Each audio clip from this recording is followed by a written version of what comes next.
सुरक्षा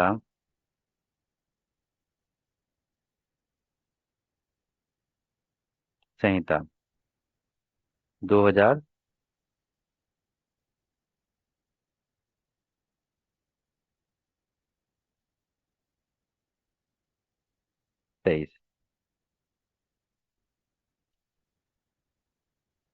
जब इस नाम को देखते हैं तो हमें मिलता है एक वर्ड भारतीय, जो पहले किसी भी कानून में हमने नहीं देखा।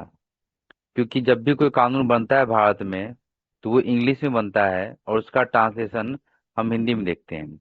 लेकिन ये पहला ऐसा कानून है जिसमें हिंदी को प्राथमिकता दी गई, और इसका नाम भारतीय हिंदी में भी है और इंग्लिश में भी भारतीय नाम रखा गया है, जो हिंदी भाषा को एक महत्व देने के दृष्टिकोण से किया गया है।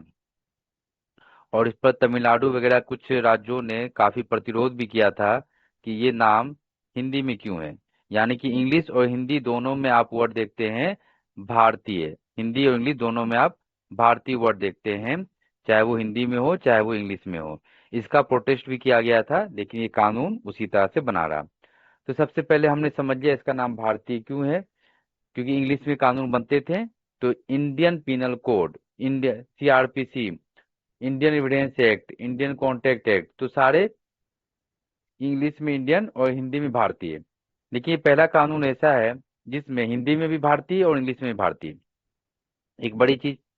दूसरा एक इम्पोर्टेंट चीज हम देख पाते हैं यहाँ पर, सुरक्षा वर्ड।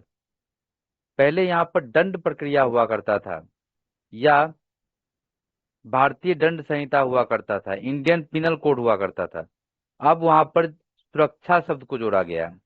यानी कि इस संहिता का उपयोग, इस संहिता का उद्देश्य है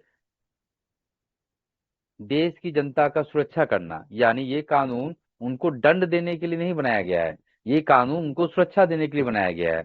समझ रहे हैं? ये लॉजिक है इस कानून को बनाने का, कि भारतीय नागरिक सुरक्षा संहिता जो बनाई गई है उसका उद्देश्य नागरिकों को दंडित करना नहीं है, उसका उद्देश्य जो भी पर्सन्स हैं उनको पनिशमेंट देना नहीं है, बल्कि उनको प्रोटेक्शन देना है, उनको अच्छे तरीके से रखना है, उनका प्रशासन करना है। ये एक ब्रॉड सोच के साथ ये वर्ड यहाँ पर यूज किया गया है, सुरक्षा, यानी कि सेफ्टी।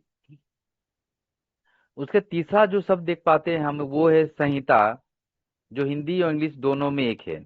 एक बहुत इंपॉर्टेंट चीज आप लोग को ध्यान देना पड़ेगा, खास करके जो इंग्लिश मीडियम से पढ़ेंगे, कि आप का हाथ हैबिचुअल है इंग्लिश में कोड लिखने के लिए। चाहे वो आप सीआरपीसी लिख रहे हो, चाहे वो आप आईपीसी को लिख रहे हो। यहाँ पर आपको अपनी आदत बदलनी पड़ेगी, और आपको इंग्लिश में भी संहिता लिखना पड़ेगा। इन दिस संहिता वी सी डेट, या in this section of 14, in the संहिता ऑफ बीएनएसएस। इस प्रकार से आपको आदत डालनी पड़ेगी। तो संहिता शब्द लिखना पड़ेगा कोड की जगह पर। यहाँ भी वही चीज हुई करती थी कि पहले इंग्लिश में कानून बनता था, उसको इंग्लिश में बोलते थे कोड, और उसको हिंदी में हम बोलते थे संहिता।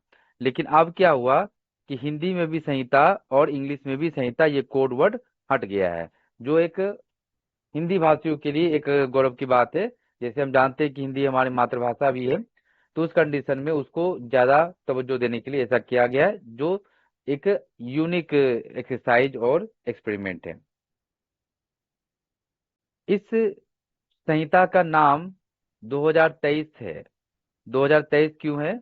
क्योंकि ये संहिता 2023 में बनकर तैयार हो गई थी, भले ही ये लागू हुई है 1 जुलाई 2024 से। सेम जैसे आप सीआरपीसी पढ़ते थे, सीआरपीसी 1973 का पढ़ते थे, लेकिन वो लागू हुई थी 1974 में। सेम वही चीज हम यहाँ पर भी देख पा रहे हैं, कि ये जो कोड है, ये जो संहिता है, ये 2023 में है। इसको कोड बोलना सही नहीं होगा, संहिता बोलना सही होगा। हो सकता है बाय मिस्टेक, क्योंकि हमारा हैबिट है कोड बोलने का, तो एक मिस्टेक से निकल जाए, बट हम हैबिट डालेंगे इसको संहिता ही बोलने का। इसके अलावा अब इसके शब्दों को हमने समझ लिया। अब इसके कुछ मुख्य चीजों को समझना पड़ेगा कि इसका उद्देश्य क्या था, ये क्यों लाया गया, या इसमें क्या इंपॉर्टेंट कैरेक्टरिस्टिक्स हैं जो हमें ध्यान रखने चाहिए। तो आपने शायद बहुत अच्छे से पढ़ भी लिया हो इसको, लेकिन फिर भी मैं विश्वास के साथ कहता हूँ कि आपका कुछ हो सकता है, कुछ ऐसी चीजें हो जो आपने मिस की हो। उसी प्रक्रम में, एक सेकंड होल्ड करेंगे।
वॉइस क्लियरली आ रही है ना?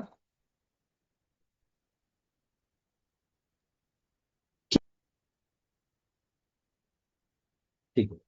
कुछ ऐसे इंपॉर्टेंट चीजें हैं जो आपको ध्यान रखना पड़ेगा, क्योंकि प्रीलिम्स में वो आपसे पूछे जा सकते हैं। तो सबसे पहले हमारा जो BNSS, इसको शॉर्ट में हम लोग बोलेंगे BNSS, भारतीय नागरिक सुरक्षा संहिता, ये हमारा शॉर्ट टर्म है इसका। BNSS को बनाने का कुछ उद्देश्य रहा होगा। इसमें एक मंत्र दिया गया है, यानी कि सरकार ने इसको बनाया तो एक मंत्र इसमें दिया गया है जो आपके प्रीलिम्स एग्जाम्स में आ सकता है, जिस मंत्र का नाम है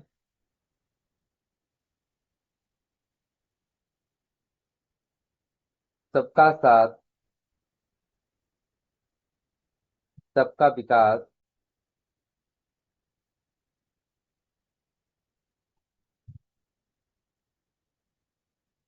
सबका विश्वास,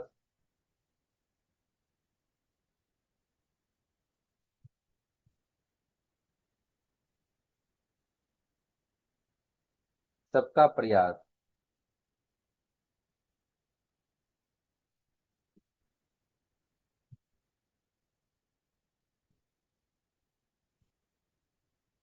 तो हमारा जो BNSS बना है उसमें एक मंत्रा है,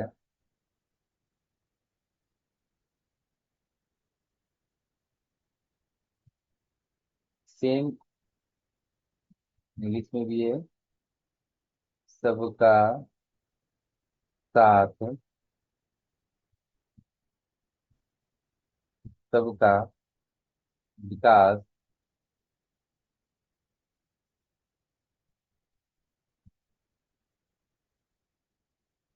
सबका विश्वास,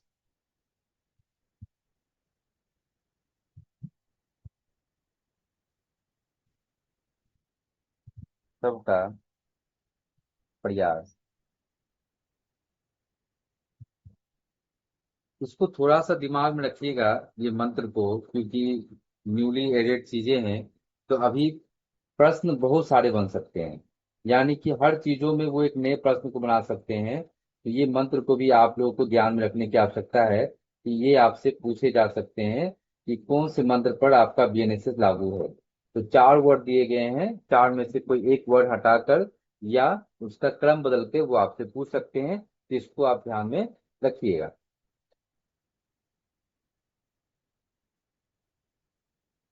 अब इसकी कुछ मुख्य विशेषताओं को देखते हैं कि हमारा जो ये BNSS बना है तो उसमें क्या क्या मुख्य चीजें हैं, क्या क्या नए चीजों को ऐड किया गया है, क्या क्या पुराने चीजों को हटाया गया है। बहुत सारी चीजों को हटाया गया है, जोड़ा गया है, और बहुत सारे विशेषताएं हैं। ये जो आपने लिखा है, ये इसके मंत्र हैं जिस पर ये कानून आधारित है। अब इसमें कुछ विशेष बातें हैं जो ऐड हुई हैं, जो हटाई गई हैं, जो मुख्य विशेषताएं हैं हमारे इसके, उसको हम लोग लिखने वाले हैं कि क्या कैरेक्टरिस्टिक्स हैं। क्या कैरेक्टरिस्टिक्स हैं हमारे इस बीएनएसएस के। तो उसी क्रम में आपका पहला पॉइंट होता है, पॉइंट देकर लिखिए या स्टार देके लिखिए, जैसे कितना लिख सकते हैं। कुछ कुछ मुख्य चीजें हैं। पहला,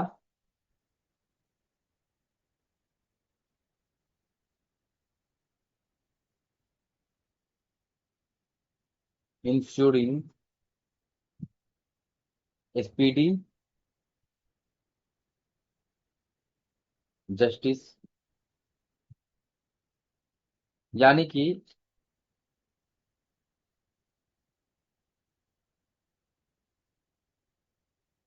शीघ्र विचारण,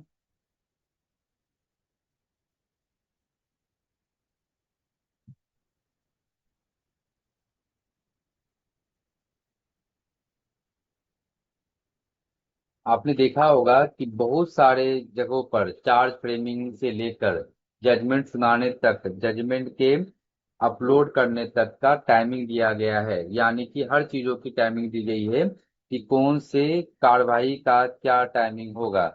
तो टाइमलाइंस दिया गया है।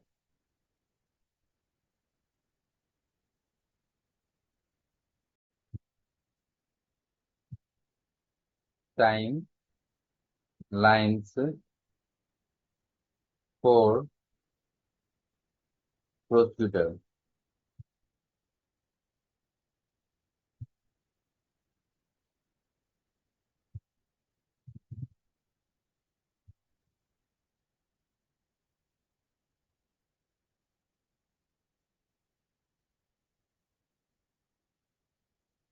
कार्रवाई के लिए समय सीमा दी गई है, तो ये बहुत बड़ी बात है, और इससे जो हमारा स्लो सिस्टम है थोड़ा सा, वो थोड़ा फास्ट होने की उम्मीद है। उसके बाद यूज ऑफ हैंडकप्स के बारे में कुछ नियम बताए गए हैं। हथकड़ी, पहले पुलिस वाले बहुत शान से सभी व्यक्ति को हथकड़ी यानी हैंडकप लगा देते थे। सुनील बत्रा के केस में, प्रेम शंकर के केस में ऑनरेबल सुप्रीम कोर्ट के जजमेंट का कंप्लायंस किया गया है इसमें, और वहां पर अब जो है हथकड़ी का प्रयोग जो है वो लिमिटेड किया गया जाएगा, यानी कि जो व्यक्ति वास्तव में उसके हकदार हैं कि उनको हथकड़ी हथकड़ी लगाया जाना चाहिए, उन्हीं व्यक्ति को लगाया जाएगा। जैसे कि जो बहुत बड़े अपराधी होते हैं, अभ्यस्त अपराधी होते हैं, उनके लिए। बूढ़ों को, बच्चों को, बीमारों को, महिलाओं को, इन सबको थोड़ी सी छूट दी गई है, जो हम अगले सेक्शन में पढ़ेंगे। उसके बाद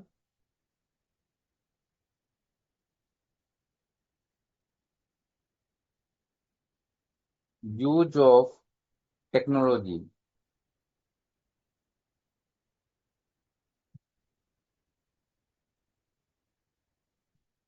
यानी कि जो टेक्नोलॉजी है, जैसे कि आपका ऑडियो वीडियो कॉन्फ्रेंसिंग वगैरह में उसका प्रयोग किया जाएगा।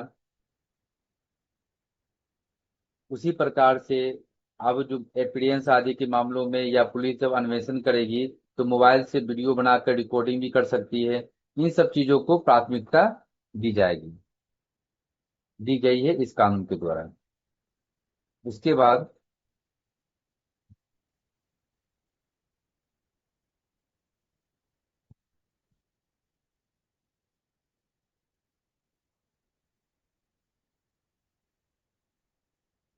इलेक्ट्रॉनिक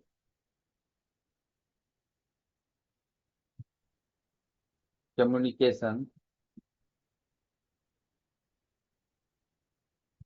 इन एफआईआर,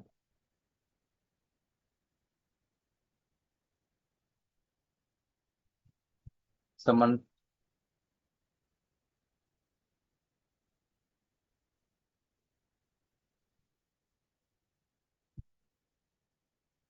एफआईआर समन्स,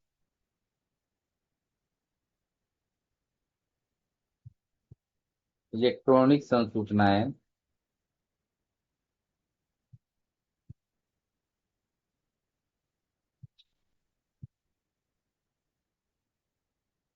यानी अब क्या होगा, इलेक्ट्रॉनिक फॉर्म पर भी समन्स, वारंट और एफआईआर, इन सब चीजों को प्राथमिकता दे दी गई है, ये किए जा सकते हैं। ऐसा कार्रवाई को तेज बनाने के लिए, प्रोसीडिंग्स को फास्ट बनाने के लिए, और कागजों को खपत को कम करने के लिए, जो एक हमारा विजन है कि कम से कम कागज का प्रयोग करें, पेपरलेस सिस्टम हम बनाएं।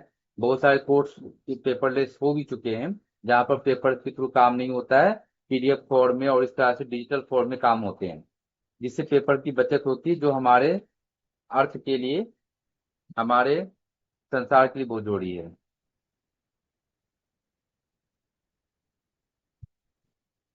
जजमेंट आदि के लिए टाइमिंग दे दिया गया है।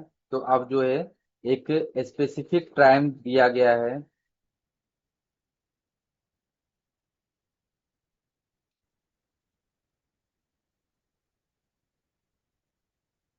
Trial,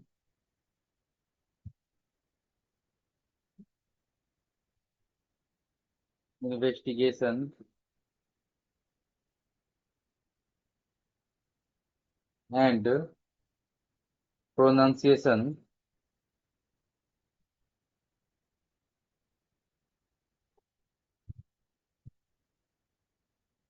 of judgement.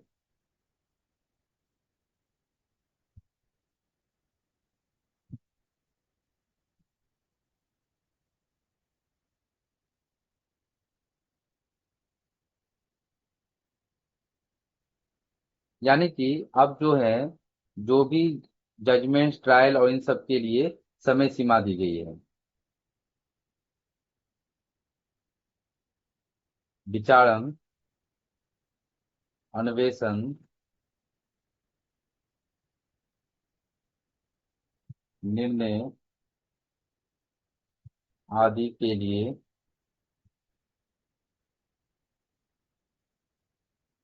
समय सीमा। तो थोड़ा सा टफ हो जाएगा आप लोगों के लिए याद करना कि बहुत सारी चीजों में, चार्ज से लेकर जजमेंट सुनाने तक में, काफी सारे टाइम लिमिट्स दिए गए हैं। लेकिन बिल्कुल परेशान मत होइएगा, क्योंकि यहाँ पर जो टाइम लिमिट्स दिए गए हैं वो मिलते जुलते हैं, यानी 60 दिन, 90 दिन, इस तरह के टाइमिंग्स आपको मिलेंगे। तो बहुत ज्यादा भी ऐसा नहीं कि बहुत टफ हो जाएगा जो आप सोल्व नहीं कर पाएंगे, वो इजीली कवर अप हो जाएगा। ये आपके मुख्य कैरेक्टरिस्टिक्स हो गए जो हम देखने वाले हैं। इसके अलावा कुछ नए प्रोविजंस जोड़े गए हैं।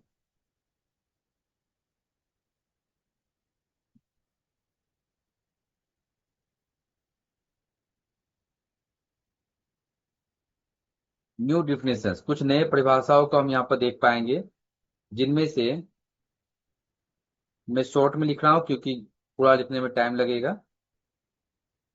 2(1)(a), 2(1)(b, जो बहुत बड़ी बात है, जमानत को डिफाइन कर दिया गया है, बेल को डिफाइन कर दिया गया है। बेल यानी जमानत हमारे सीआरपीसी या बीएनएसएस का एक बहुत महत्वपूर्ण चीज था, लेकिन इसकी परिभाषा कहीं नहीं दी गई थी। अब क्या है, इसको स्पष्ट रूप से परिभाषित कर दिया गया है। बेल बॉन्ड, इन सभी वर्ड को अब बिल्कुल क्लियरली डिफाइन कर दिया गया है, जो पहले नहीं था। ये बहुत अच्छी बात है कि इसको डिफिनेशन से क्लियरिटी आ गई है हमारे पास। 2(1) और आई, आई में इलेक्ट्रॉनिक कम्युनिकेशंस दिए गए हैं। तो ये सब न्यू डिफिनेशंस हैं जो जोड़े गए हैं। जाहिर सी बात है, कुछ डिफिनेशंस को हटाया भी गया है जिसकी आवश्यकता अब नहीं थी। इसके अलावा एक मेजर चेंजेज में हम देखते हैं जो हमें बहुत काम आएगा।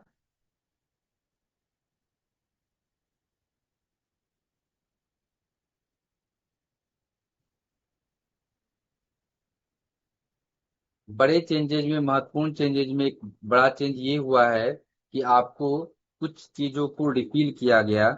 जैसे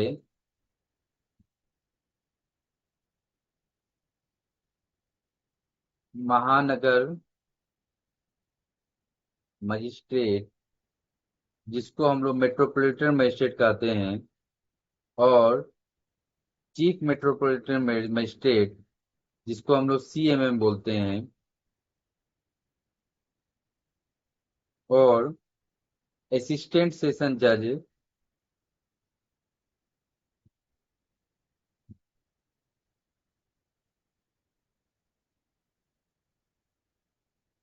जिसको हम हिंदी में सहायक सेशन जज बोलते हैं, सहायक सेशन न्यायाधीश जो पहले थे हमारे सीआरपीसी में, इन सभी के पदों को हटा दिया गया।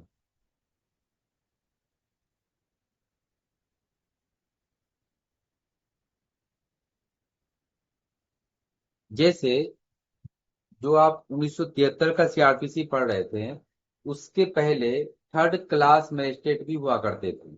यानी कि प्रथम वर्ग न्यायिक मजिस्ट्रेट, द्वितीय वर्ग न्यायिक मजिस्ट्रेट और तृतीय वर्ग न्यायिक मजिस्ट्रेट भी हुआ करते थे। थर्ड क्लास मजिस्ट्रेट भी होते थे, बट उनको समाप्त कर दिया गया था, उनका पोस्ट रिपील कर दिया गया था, समानता लाने के लिए, यूनिफॉर्मिटी लाने के लिए 1973 के सीआरपीसी में। अब क्या हुआ कि अब यहाँ पर भी कुछ समानता लाने के लिए ये सब पोस्ट समाप्त कर दिए गए जिनकी आवश्यकता कम लग रही। अब इसी के साथ महानगर जो सेक्शन 8 में डिफाइन किया गया था वो भी आपका हट गया। यानी कि अब हर मजिस्ट्रेट एक जैसे पावर को होल्ड करेंगे, चाहे वो एक मल्टी सिटी में हो, मेट्रोपॉलिटन एरिया में हो या सिंपल एरिया में हो, वो एक जैसा पावर को होल्ड करेंगे। अगर उनकी रैंक फर्स्ट क्लास है तो फर्स्ट क्लास होंगे, सेकेंड क्लास है तो सेकेंड क्लास होंगे। लेकिन पहले क्या था कि जो महानगर मजिस्ट्रेट होते थे उनकी सैलरी अधिक होती थी, और इन सब चीजों में थोड़ा सा भेदभाव दिखता था हमें। अब वो समाप्त हो गया है। तो मेन चीज क्या है कि सहायक सेशन न्यायाधीश, महानगर मजिस्ट्रेट और मुख्य महानगर मजिस्ट्रेट, इन सब के पोस्ट को समाप्त कर दिया गया है नए वाले कानून में। इस प्रकार का कोई नया पद सृजित नहीं किया गया है, सिर्फ एक ही सेक्शन आपको एक नया पोस्ट आप कह सकते हैं उसको, बट वो एक नया पोस्ट नहीं है, बस एक काम दिया गया है एक नए पोस्ट को। तो एक पोस्ट आप कह सकते हैं जो आप सेक्शन 37 में पढ़ते हैं, पदाभिहित। सेक्शन नंबर 37 में आप पढ़ते हैं पदाभिहित पुलिस अधिकारी। ये एक नया तरह का पोस्ट आपको लग सकता है, बट बेसिकली पोस्ट नहीं है, बस काम नया बना दिया गया है। इनका काम होगा डिजिटल रिकॉर्ड रखना अरेस्ट व्यक्ति का।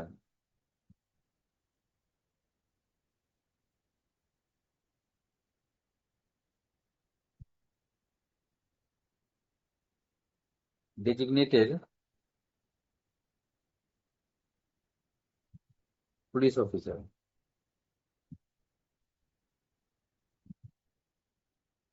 ठीक है। बाकी अगर हम सीआरपीसी से तुलना करें तो इसमें नंबर ऑफ सेक्शंस बढ़ गए हैं अब। तो हम देखते हैं अब हमारे पास क्या हो गया है, कितनी चीजें आ गई हैं। तो सबसे पहले लोक सेवा में इसे कब पेश किया गया है, ध्यान रखिए ये चीजें तीनों कानून के लिए सेम होगा, और मैं उतना ही दिखाऊंगा जो आपको इम्पोर्टेंट है। लोक सेवा में इसको पेश किया गया 11 अगस्त को, 11 अगस्त को 2023 में। राष्ट्रपति की सम्मति कब मिली थी, एसेंट कब मिला था प्रेसिडेंट का। 25 दिसंबर 2023।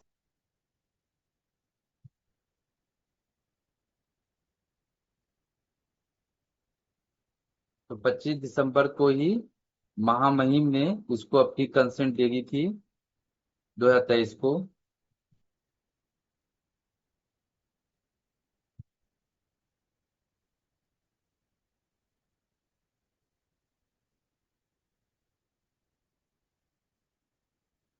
इन्फोर्समेंट डेट इसका हो गया आपको 1 जुलाई 2024 से होल ऑफ द इंडिया। भारतीय न्याय संहिता में बीएनएस में आपको एक एक्सेप्शन है, उसमें एक सेक्शन लागू नहीं हुई है, 106 सबसेक्शन 2। बट यहाँ पर ऐसा कोई अपवाद नहीं है, ये कानून पूरी तरह से लागू हो चुका है। और जो अपवाद सीआरपीसी में थे वो अपवाद इसमें भी हैं।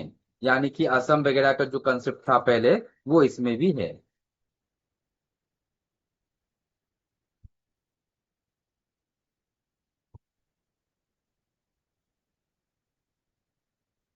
कुल अध्याय, टोटल चैप्टर्स 31 है।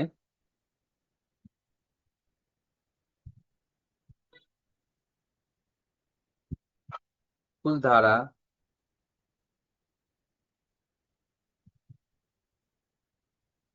टोटल सेक्शंस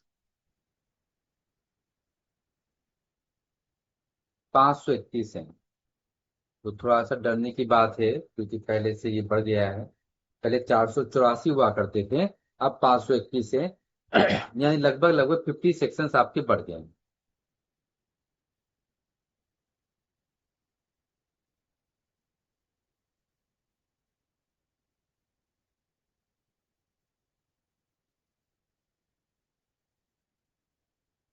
अनुसूची यानी कि शेड्यूल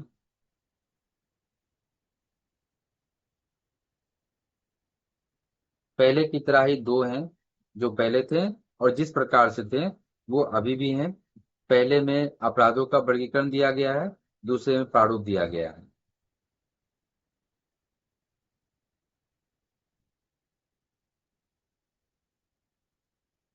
कुल परिभाषा टोटल डिफिनेशंस जो है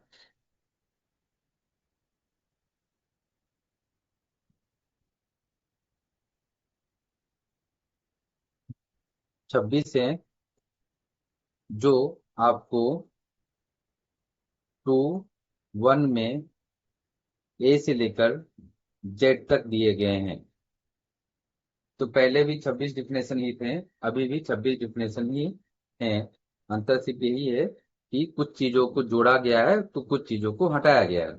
जैसे महानगर मजिस्ट्रेट, महानगर क्षेत्र का जो डिफिनेशन था वो सब हटा दिया गया है और नए नए डिफिनेशन जोड़ दिए गए हैं समय के साथ।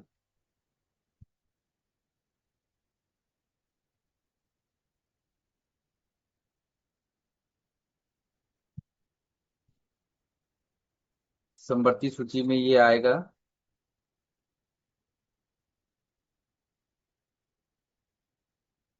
कंकरेंट लिस्ट में उसमें उसका संख्या नंबर यानी कि सीक्वेंस नंबर या आप क्रम संख्या भी बोल सकते हैं, क्रम दो में है। ठीक है। यानी कि पहले नंबर पर, क्रमांक नंबर एक पर आपका है आईपीसी, यानी आप बीएनएस हो गया। और दूसरे नंबर पर है सीआरपीसी, यानी आप बीएनएसएस हो गया। तो समवर्ती सूची का मतलब होगा कि केंद्र सरकार और राज्य सरकार दोनों को अधिकार होगा संशोधन करने का। सेंट्रल गवर्नमेंट, जिसको हम शॉर्ट में C for central, G for government लिख सकते हैं, और स्टेट गवर्नमेंट एस जी, यानी कि इन दोनों का अधिकार होगा केंद्र सरकार और राज्य सरकार को। ध्यान रखेंगे, अगर केंद्र सरकार कोई संशोधन करेगी तो वो संपूर्ण भारत में लागू होगा, लेकिन राज्य सरकार कोई अमेंडमेंट या संशोधन करती है तो केवल उस स्पेसिफिक राज्य में ये लागू होगा। जैसे उत्तर प्रदेश राज्य ने सीआरपीसी की एंटीसिपेटरी बेल वाले सेक्शन को काफी समय तक उस मतलब स्टे लगा दिया था, उस पर शिथिल कर दिया था। तो उत्तर प्रदेश राज्य में एंटीसिपेटरी बेल यानी अग्रिम जमानत की कार्रवाई नहीं होती थी, जो 438 में था आपका सीआरपीसी में। बट 2019 में गवर्नमेंट ने फिर से उस धारा को एक्टिव कर दिया और वर्तमान में उत्तर प्रदेश राज्य में एंटीसिपेटरी बेल यानी अग्रिम जमानत की प्रावधान लागू है। ठीक है। तो ये मुख्य मुख्य चीजें हो गई जो हमने इसमें समझा। अब हम लोग स्टार्ट करेंगे बैक से पढ़ना, क्योंकि आईपीसी या बीएनएस, एविडेंस एक्ट या भारतीय साक्ष्य अधिनियम 2023 की तरह इसमें बहुत ज्यादा बेसिक चीजों पर और इसके बैकग्राउंड में जानने की आवश्यकता नहीं पड़ेगी। आप लोग जानते हैं कि सबसे पहला सीआरपीसी 1861 में बना था। 1861 में पहली बार सीआरपीसी बनी थी। उसके बाद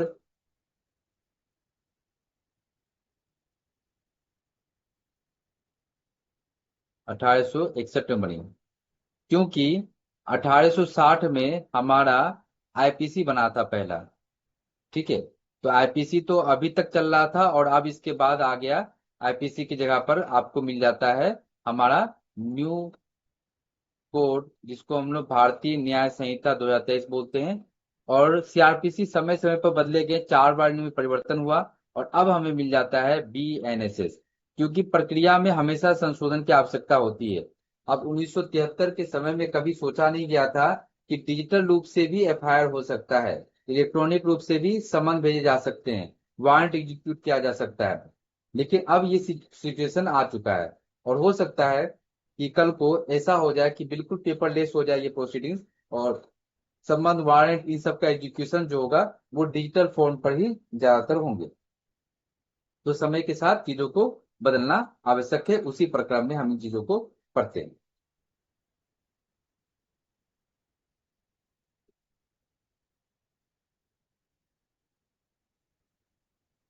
यहाँ पर ये दूसरी देखकर बिल्कुल कंफ्यूज मत होइएगा, क्योंकि मैं आप लोगों को बता दूं कि ये ऑफिशियल गजेट है गवर्नमेंट का, और भारतीय न्याय संहिता, भारतीय नागरिक सुरक्षा संहिता और भारतीय साक्ष्य अधिनियम, ये दोनों गवर्नमेंट के द्वारा दो बार लाए गए थे। यानी कि एक बार जो लाया गया था विधेयक, बिल, उसमें थोड़ा संशोधन किया गया था, इसीलिए वो सेकेंड बार निकाला गया था। तो हमें फर्स्ट और सेकेंड में से सेकेंड वाला पढ़ना है जो लेटेस्ट है, और जिसमें थोड़ी बहुत चीजों को संशोधित किया गया था फिर गवर्नमेंट के द्वारा।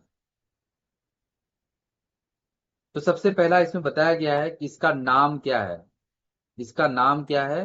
तो इसका नाम है, सबसे पहले कोई भी एक्ट पढ़ेंगे हम तो उसमें सेक्शन नंबर 1 उस एक्ट का, उस कोड का, उस कानून का नाम पता बताता है। यानी कि वो नाम क्या है, किन चीजों पर अप्लाई होगा और कहाँ कहाँ अप्लाई होगा, उसके एक्सटेंट के बारे में, विस्तार के बारे में हमें बताया जाता है।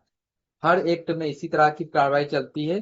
सिर्फ इसका अपवाद है भारतीय संविधान, जिसमें आपको स्टार्टिंग में नहीं बल्कि लास्ट में 393 अनुच्छेद में बताया गया है कि जो संविधान है वो कब लागू हुआ और उसके बारे में प्रावधान है। ऐसा इसलिए हुआ था क्योंकि जब संविधान बन रहा था तो निर्माताओं ने तो पहले प्रावधान बनाना शुरू कर दिया।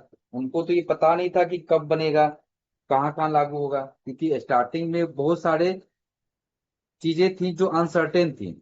इसीलिए वो बनाते गए बनाते गए बनाते गए, और इस चीज को वो लास्ट में एक कर पाए कि इसकी एप्लीकेशन कहाँ कहाँ होगी, इसका एक्सटेंट या विस्तार कहाँ कहाँ होगा, जो 393 में दिया गया है, 393। ठीक है। इसका नाम क्या है? इसका नाम है भारतीय नागरिक सुरक्षा संहिता। ये दूसरी वर्ड बिल्कुल दिमाग से हटा दीजिए। भारतीय नागरिक सुरक्षा संहिता 2023 है। इंग्लिश हिंदी दोनों में सेम है, कोई अंतर नहीं है। इसका एक्सटेंट कहाँ तक होगा, इसका विस्तार कहाँ तक होगा? तो इसके एक्सटेंट या विस्तार के संबंध में एक चीज याद रखनी पड़ेगी, जो हम पहले भी याद रखते थे। जब सीआरपीसी हम पढ़ते थे तो उसका एक्सेप्शन था कि 8, 10 और 11 जो अध्याय हैं, ये अध्याय नागालैंड और जनजातीय क्षेत्रों पर, जिसमें असम आता है हमारा, जिसमें असम आता है हमारा, उसको छोड़कर वहां बाकी का सीआरपीसी लागू नहीं होगा। उसी प्रकरण में यहां भी दिया गया है कि केवल चैप्टर नंबर 9, चैप्टर नंबर 11 और चैप्टर नंबर 12, ये जो है भारतीय नागरिक सुरक्षा संहिता के, बीएनएसएस के, ये हमारे नागालैंड और जनजातीय क्षेत्र जिसमें असम आएगा उस पर ये लागू होंगे। और उसके अलावा ये कहीं इस 3 चैप्टर्स को छोड़कर, इन 3 अध्याय को छोड़कर कोई और अध्याय, कोई और प्रावधान लागू नहीं होगा हमारे नागालैंड और जनजातीय क्षेत्रों में। तो आपके मन में प्रश्न आएगा कि सर, नागालैंड और जनजातीय क्षेत्र में जब बीएनएसएस काम नहीं करेगा तो वहां का प्रशासन कैसे होगा, वहां का एडमिनिस्ट्रेशन कैसे होगा? तो वहां का एडमिनिस्ट्रेशन जो है समान पद्धतियों पर चलता है। यानी कि बहुत हार्ड और फास्ट कानूनी चीजें वहां नहीं चलती है। नागालैंड और जनजातीय क्षेत्र जो है, जनजातीय क्षेत्र यानी जो अभी भी आदिम प्रजाति से रहते हैं, वो उतना कानून नहीं जानना चाहते हैं, वो लोगों से मिलना जुलना नहीं चाहते हैं। बहुत सारे ऐसे एरिया हैं भारत में, और बहुत सारे ऐसे एरिया हैं विश्व में भी, जहां पर वो लोग बाहरी लोगों से मिलना जुलना तो दूर, उनको देखना भी नहीं चाहते हैं। उनको लगता है कि उनका संस्कृति खतरे में पड़ जाएगा। आप अगर मोबाइल लेकर वहां जाएं, कैमरा लेकर वहां जाएं, तो हो सकता है वो आप पर हमला कर दे। इसीलिए नागालैंड के बहुत सारे एरियो पर जाना प्रतिबंधित है। कुछ लोग वहां डॉक्यूमेंट्री बनाने जाते हैं तो पता चलता है कि उनकी जनजातियों के द्वारा उनका शिकार कर दिया गया, क्योंकि वो लोग हमें अपना दुश्मन समझते हैं कई बार। इसीलिए वहां पर हमारा भारतीय नागरिक सुरक्षा संहिता का अध्याय 9, अध्याय 11, अध्याय 12, ये 3 लागू होंगे, ध्यान रखिएगा, ये 3 लागू होंगे। ये 3 चैप्टर्स लागू होंगे। कई बार ऐसा समझते हैं हम लोग कि ये 3 लागू नहीं होंगे, बट ये 3 लागू होंगे। यहाँ पे लिखा हुआ है उपबंधों से भिन्न लागू नहीं होंगे, यानी कि इन तीनों चैप्टर से भिन्न, इन तीनों चैप्टर्स के अलावा कोई और चैप्टर वहां लागू नहीं होगा। अब यहाँ पे एक एक्सप्लेनेशन दिया गया बिल्कुल सेम जैसा हमने पहले पढ़ा था कि जनजाति क्षेत्र का मतलब क्या होता है।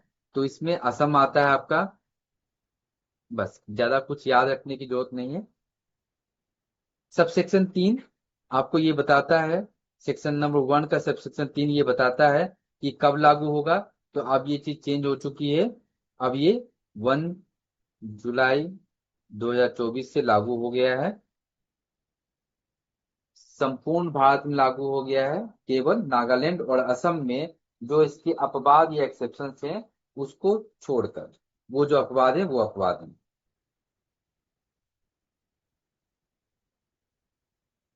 ठीक है, तो पहला सेक्शन बताता है शॉर्ट टाइटल एंड एक्सटेंट। तो दिस एक्ट का नाम जो होगा भारतीय नागरिक सुरक्षा संहिता 2023 होगा।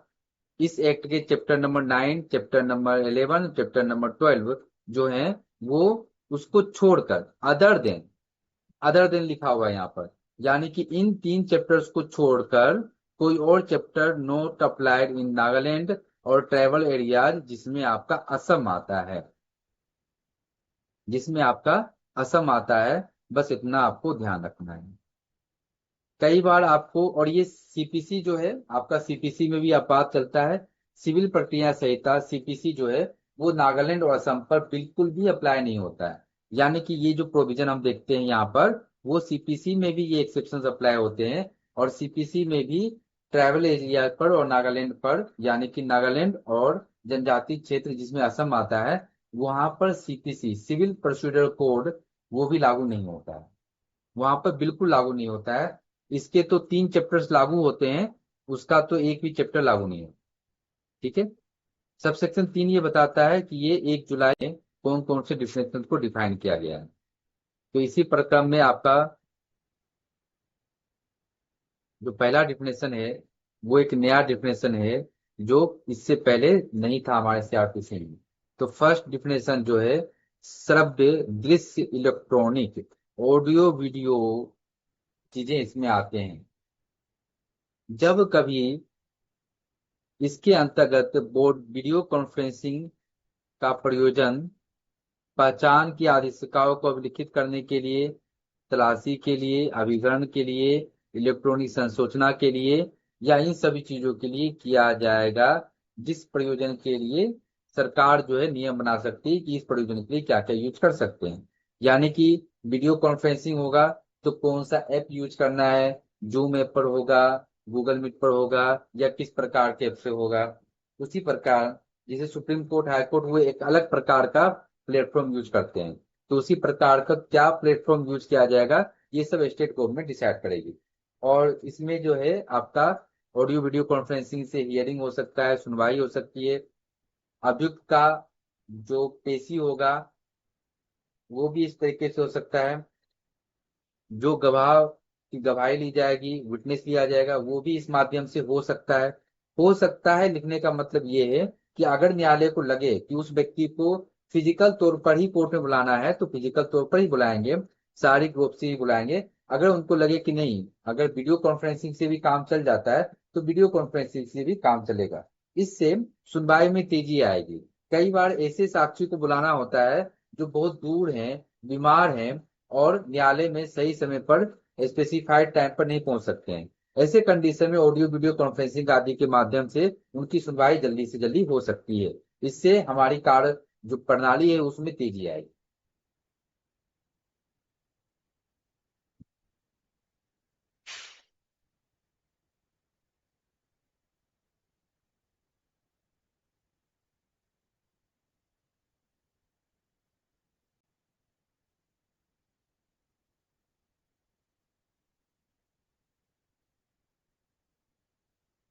डिफिनेशन नंबर 1 में ऑडियो वीडियो इलेक्ट्रॉनिक्स दिया गया तो मैंने समझा दिया, बस इतना एक चीज ध्यान रखना है।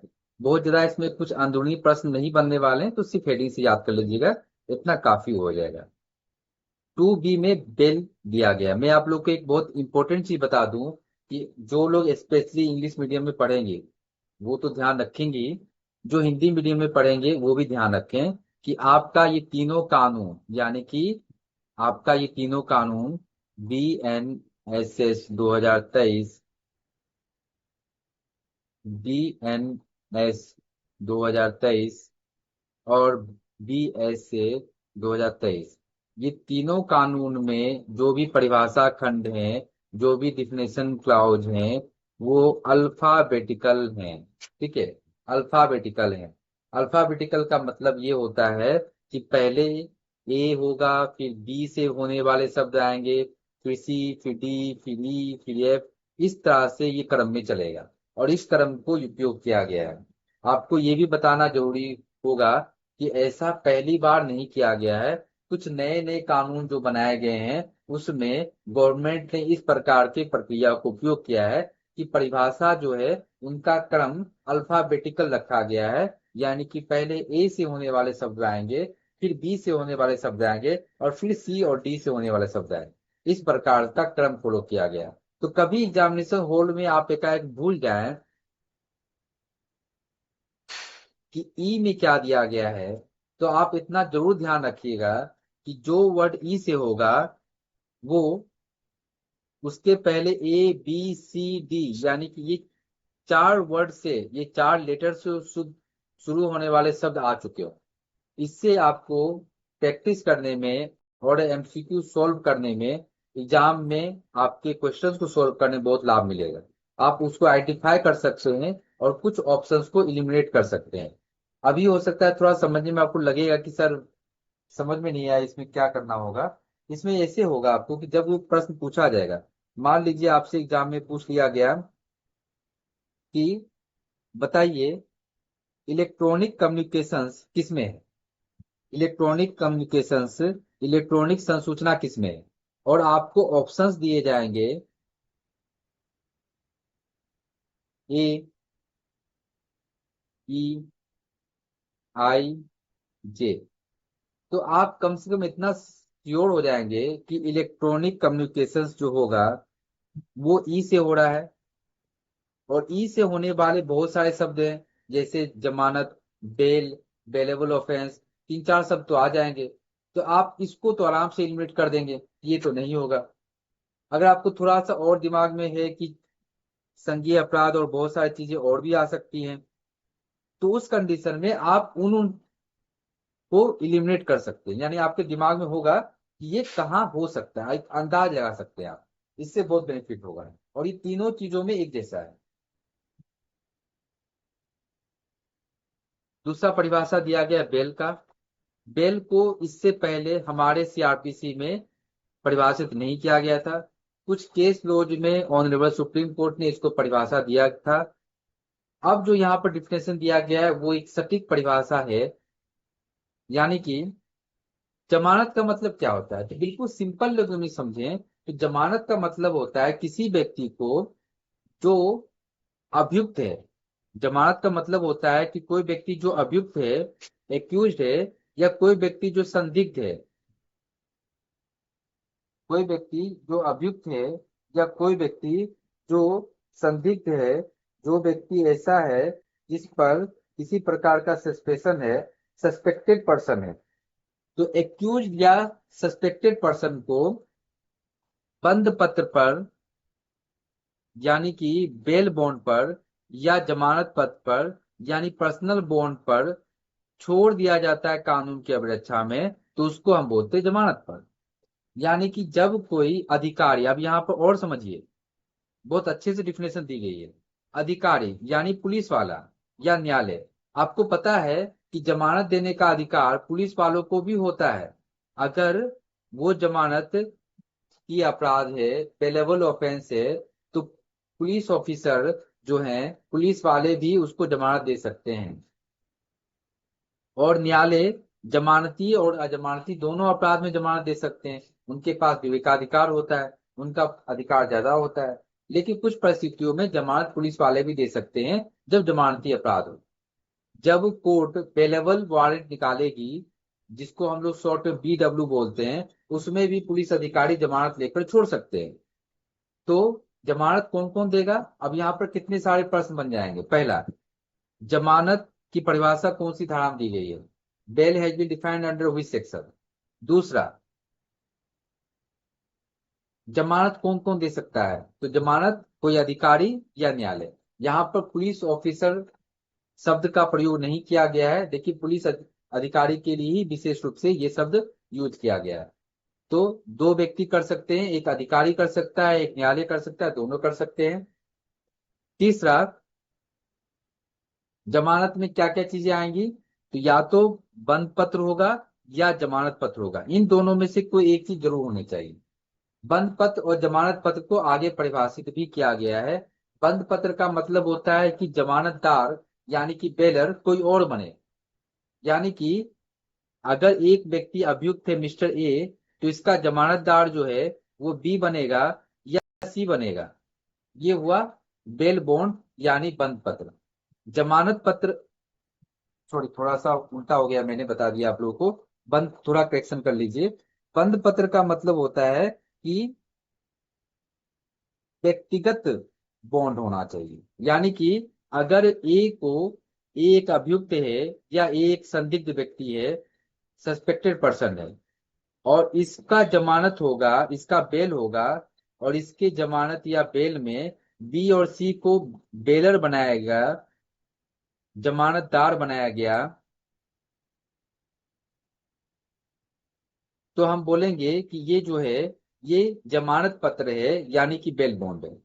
और अगर ए को उसी के पर्सनल बॉन्ड पर, उसी के व्यक्तिगत बॉन्ड पर छोड़ दिया गया, यानी कि ए अभियुक्त है और उसको उसी के बॉन्ड पर छोड़ दिया गया, तो उसको हम बोलेंगे बंद पत्र यानी कि बॉन्ड। ठीक है, आगे इसको डिफाइन किया गया है, तो हम इसको और बेहतर तरीके से पढ़ेंगे वहां।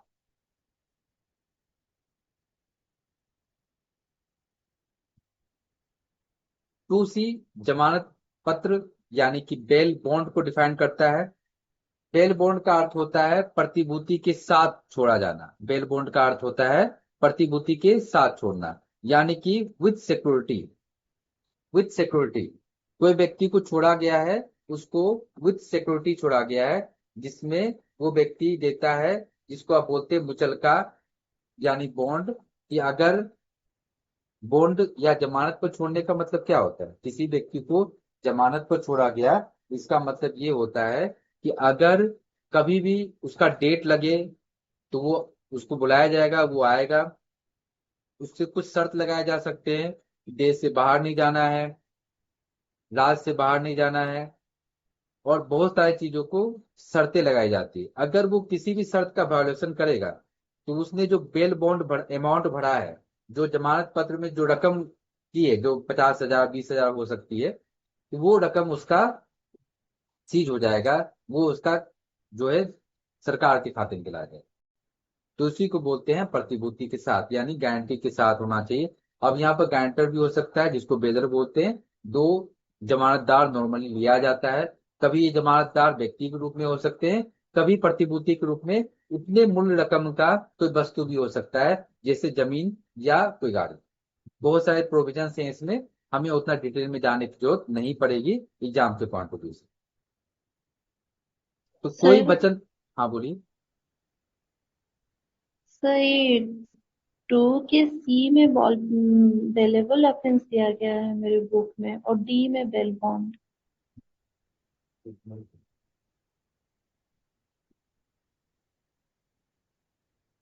हाँ, नहीं नहीं, सही है आपका, सही है, इंग्लिश में सही है। इसमें थोड़ा सा, जबकि इसीलिए मैं ऑफिशियल ले रहा हूँ, बट ऑफिशियल में गलती है। थोड़ा सा करेक्शन कर लीजिएगा यहाँ पर। यहाँ पर जो है आपका थोड़ा सा मिस्टेक किया गया है। सी में सर मेरे भी डायरेक्ट में गलत है। आपने क्या दिया हुआ है? सर सी में दिया गया है जमानती अपराध, और डी में दिया गया है जमानत हाँ, तो पत्र। आपका ठीक है, आपका ठीक है, और उनका भी ठीक है।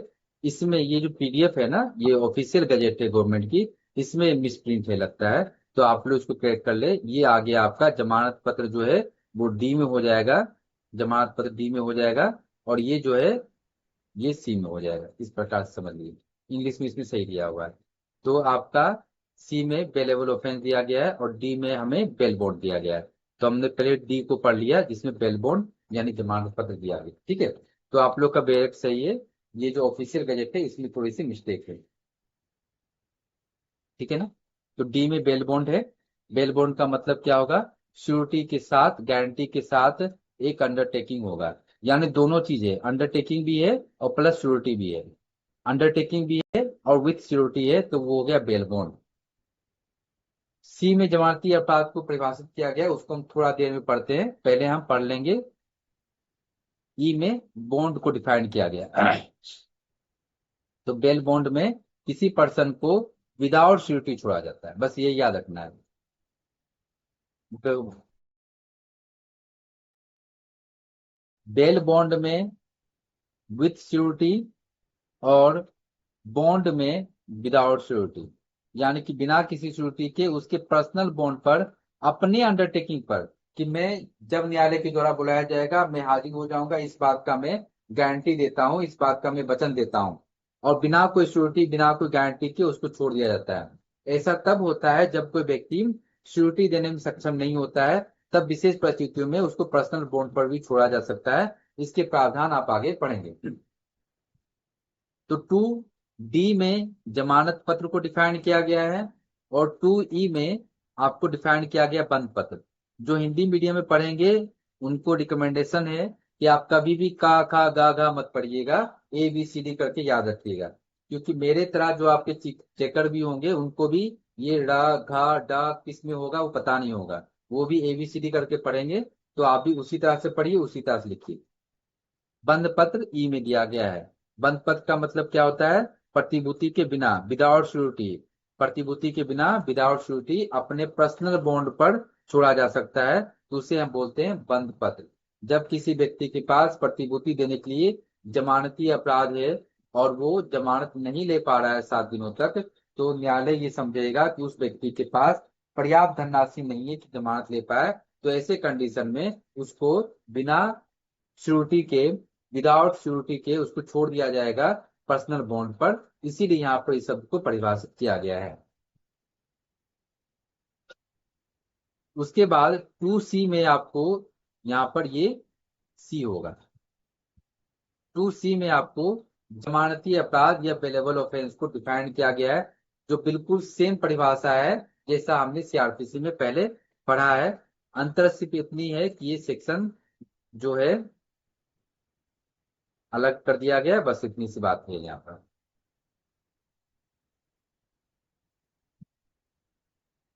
जमानती अपराध किसे कहेंगे? तो जमानती अपराध उसे कहेंगे जो प्रथम अनुसूची में जमानती रूप में दिखाया गया है या तत्समय प्रवृत्त किसी अन्य विधि द्वारा जमानती बनाया गया है।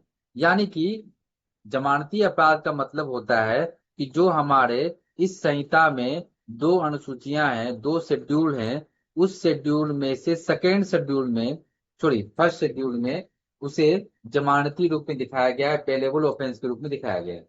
या फिर कोई अन्य विधि, अन्य विधि का मतलब और तरह के जो विधि हैं जैसे पॉक्सो एक्ट, SC/ST एक्ट, आपका और भी जितनी तरह के एक्ट होते हैं, आर्म्स एक्ट, उसका जो अपराध होगा वो जमानती होगा या अजमानती होगा, उसका प्रावधान जो है उसी एक्ट में किया गया है, उसी एक्ट में किया गया है। क्योंकि हमारा जो भारतीय नागरिक सुरक्षा संहिता है ये बेसिकली इसका काम है बीएनएस को डिफाइन करना। यानी कि जो हमारा बीएनएसएस है वो मूल रूप से बीएनएस को ध्यान में रख के बनाया गया है, लेकिन इसके साथ साथ और भी जो विशेष विधियां होंगी, और भी जो स्पेशल लॉ होंगे या लोकल लॉ होंगे, स्थानीय विधियां होंगी, उस पर भी ये लागू होगा। लेकिन विशेष विधि और स्थानीय विधि में ये किस प्रकार से लागू होगा वो उसी कानून में लिखा हुआ मिलेगा। लेकिन भारतीय न्याय संहिता का सारा प्रक्रिया बीएनएसएस में भी मिलेगा, ऐसा सेक्शन 4 में हम पढ़ते हैं। धारा 4 में स्पष्ट रूप से लिखा हुआ ये चीज। तो जमानती अपराध का मतलब ये है कि जो इस संहिता में प्रथम अनुसूची में जमानती रूप में दिखाया गया है या किसी अन्य विधि, अन्य विधि में विशेष विधि हो सकती है, स्थानीय विधि हो सकती है, लोकल लॉ और स्पेशल लॉ हो सकता है। लोकल लॉ का मतलब होता है जो किसी स्थान विशेष पर किसी खास राज्य में लागू हो, किसी खास स्टेट में लागू हो, संपूर्ण भारत में नहीं। और विशेष विधि का मतलब जो किसी स्पेशल प्रोविजंस के बारे में बताया गया हो, जैसे पोक्सो सिर्फ रेप जैसे चीजों के बारे में अप्लाई होता है, चोरी लूट डकैती में अप्लाई नहीं होता है। SC ST एक्ट जो किसी खास कास्ट पर लागू होता है, वो सब विशेष विधियां हैं, स्पेशल लॉज हैं यहाँ पे। और ये दोनों शब्द को डिफाइन किया गया है भारतीय न्याय संहिता BNS के अंतर्गत। ये परिभाषा बहुत अच्छे से याद कर लीजिएगा बेलेबल ऑफेंस का, क्योंकि ये आपके मेंस में भी काम आता है, इंटरव्यू में भी इसके डिफरेंशिएशन काम आते हैं। तो एक ऑफेंस जो बेलेबल दिखाया गया है in the first schedule of this संहिता, या फिर किसी और लॉ के द्वारा जो उस समय लागू थी, तो उसे हम बोलेंगे बेलेबल ऑफेंस। और इसी सेक्शन में हमें नॉन बेलेबल ऑफेंस को भी डिफाइन किया गया है, यानी कि जो बेलेबल नहीं है वो नॉन बेलेबल ऑफेंस है। और कोई भी अपराध बेलेबल ऑफेंस है या नॉन बेलेबल है, जमानती है या अजमानती अपराध है, ये हमें पता कैसे चलता है? तो ये हमें पता चलता है भारतीय नागरिक सुरक्षा संहिता के फर्स्ट शेड्यूल प्रथम अनुसूची में, वहां पर दिया गया है हर अपराध जो BNS में है वो संज्ञेय है या असंज्ञेय है, जमानती है या अजमानती है, और कौन सा न्यायालय उसकी सुनवाई करेगा, वो सारा चीज हमें फर्स्ट शेड्यूल में मिल जाता है, जो बहुत इंपॉर्टेंट है। 2(1)(f) में ध्यान रखिएगा, ये सब में 2(1)(f) ध्यान रखना है, 2F नहीं, सिर्फ 2(1)(f). तो 2(1)(f) में आपको डिफाइन किया गया चार्ज, यानी कि आरोप। चार्ज या आरोप की जो परिभाषा है ये बिल्कुल सेम है जैसा कि हमारे IPC में दिया गया था, कोई संशोधन नहीं किया गया है परिभाषा में। ठीक है, तो 2(1)(f) में आरोप यानी चार्ज को परिभाषित किया गया है। तो चार्ज की जो परिभाषा पहले थी वही दिया गया है, यानी कि ये जो डिफिनेशन है वो इनकम्प्लीट है, ये परिभाषा परिपूर्ण नहीं है।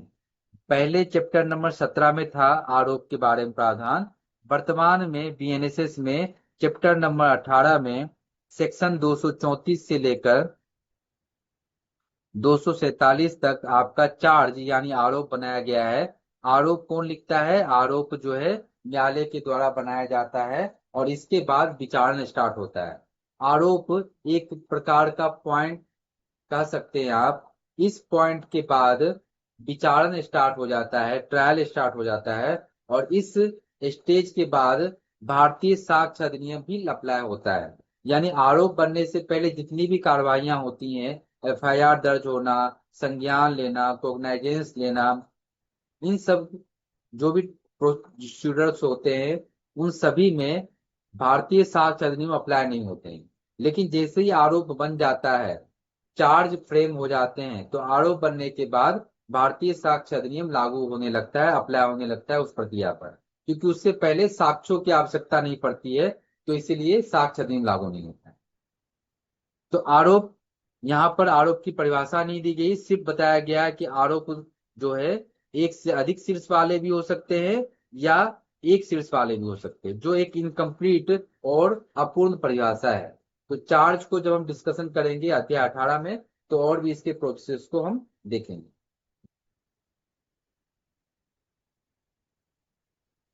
ठीक है, फिर कल कंटिन्यू करते हैं। आज जो भी पढ़ा हम लोगों ने, उसमें से कोई भी शब्द में कोई भी कंफ्यूजन है तो बताइए। नहीं है सर।